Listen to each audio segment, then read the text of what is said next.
చైనాలో తయారయ్యే ఓ సంప్రదాయ ఔషధానికి ఆఫ్రికా వ్యాప్తంగా గాడిదలను హతమారుస్తున్నారు. ఆరోగ్యాన్ని మెరుగుపరుచుకునేందుకు, యవ్వనాన్ని కాపాడుకునేందుకు ఈ ఔషధాన్ని ఎక్కువగా ఉపయోగిస్తున్నారు. దీంతో ఆఫ్రికా వ్యాప్తంగా ప్రతి ఏటా లక్షలాది గాడిదలను చంపి వాటి చర్మాన్ని ఉడకబెట్టి ఔషధాన్ని తయారు చేస్తున్నారు.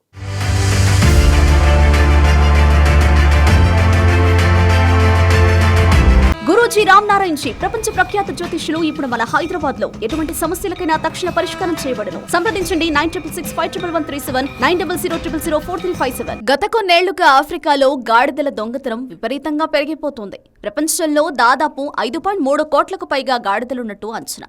అయితే అందులో 2/3 ఆఫ్రికాలోనే ఉన్నాయి.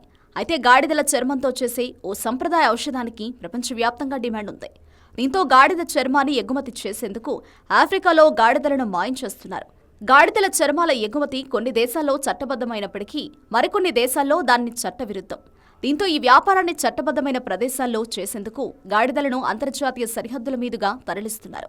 గాడిదల సంఖ్య తగ్గిపోతుండటంతో ఆఫ్రికన్, బ్రెజిల్ దేశాలు వాటి ఎగుమతులతో పాటు వధించడంపైన నిషేధం విధించాలని భావిస్తున్నాయి.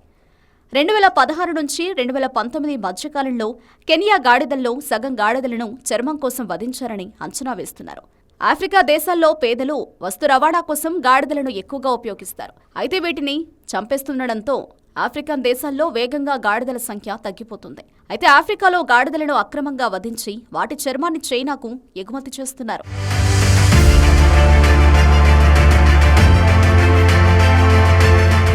ఎజియావో అని పిలువబడే ఔషధానికి చైనాలో చాలా డిమాండ్ ఉంది. గాడిద చర్మంలోని జెలటిన్తో తయారయ్యే సంప్రదాయ ఔషధాన్ని ఆరోగ్యాన్ని మెరుగుపరిచేందుకు, యవ్వనంగా కనిపించేందుకు ఉపయోగిస్తారు. అయితే ఈ జెలటిన్ను సేకరించడం కోసం గాడిద చర్మాన్ని ఉడకబెడతారు. అనంతరం దానితో పౌడర్, టాబ్లెట్స్ లేదా సిరప్లు తయారు చేస్తారు. ఎజియావో ఔషధానికి ఉన్న డిమాండ్తో ఆఫ్రికా వ్యాప్తంగా గాడిదలను అక్రమంగా చంపేస్తున్నారు. అయితే ఈ వ్యాపారం కోసం ప్రతి సంవత్సరం ప్రపంచవ్యాప్తంగా కనీసం 59 లక్షల గాడిదలను వధిస్తున్నట్లు అంచనా వేస్తున్నారు. దీంతో కెన్యాలో గాడిదల చర్మ వ్యాపారానికి వ్యతిరేకంగా అక్కడ ఉద్యమం మొదలైంది. ఆఫ్రికా వ్యాప్తంగా గాడిదల చర్మ వ్యాపారంపై నిషేధం విధించాలని డిమాండ్లు చేస్తున్నారు. ఎజియావో కోసం మొదటగా చైనాలో లభించే గాడిద చర్మాలనే ఉపయోగించేవారు. కానీ చైనాలో గాడిదల సంఖ్య 1.1 కోట్ల నుంచి 2021 నాటికి కేవలం 20 లక్షలకు పడిపోయింది. అదే సమయంలో ఎజియావో విస్తృతంగా ప్రజాదరణ పొందింది. దీంతో చైనీస్ కంపెనీలు గాడిదల చర్మం కోసం విదేశాలను ఆశ్రయించాయి.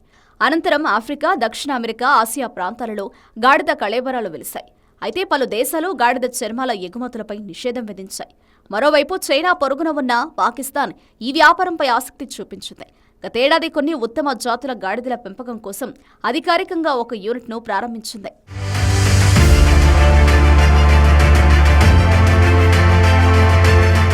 చైనాలో ఎజియావో మార్కెట్ విలువ 2013లో 26,000 కోట్ల నుంచి 2020 నాటికి 64,000 కోట్లకు పెరిగింది.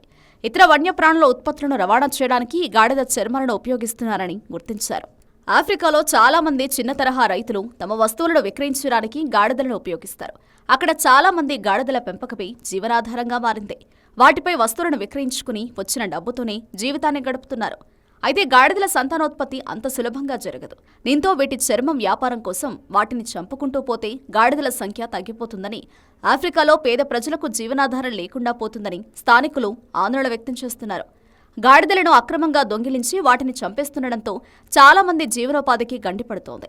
గాడిదలను రక్షించడానికి ఎక్కువ దేశాలు చట్టాన్ని రూపొందించినట్లయితే చర్మం కోసం గాడిద హత్యలు తగ్గుతాయని జంతు ప్రేమికులు అభిప్రాయపడుతున్నారు.